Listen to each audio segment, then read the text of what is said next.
انجام یہودا۔ جب صبح ہوئی تو سب سردار کہنوں اور قوم کے بزرگوں نے یسوع کے خلاف مشورہ کیا کہ اسے قتل کریں، اور اسے باندھ کر لے گئے اور پلاطس حاکم کے حوالے کیا۔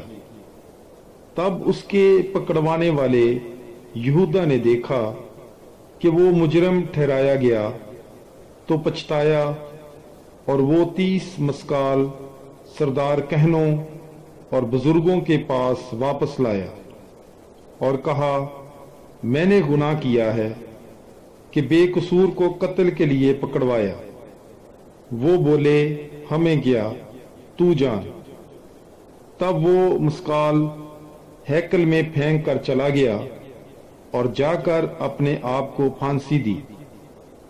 مگر سردار کہنوں نے وہ مسکال لے کر کہا، انہیں خزانے میں ڈالنا روا نہیں، کیونکہ یہ خون کی قیمت ہے۔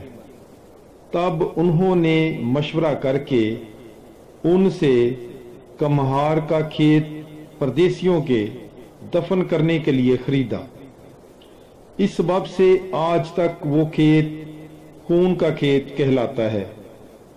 تب وہ پورا ہوا جو ارمیا نبی کی معرفت کہا گیا تھا کہ انہوں نے وہ 30 مسکال لیے، یعنی وہ لگان جو اس پر لگایا گیا۔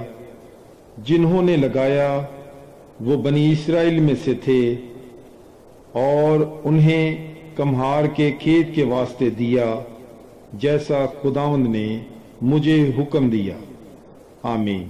پاک کلام کے پڑھے اور سنے جانے پر خداوند کی برکت ہو، خدا کا شکر ہو۔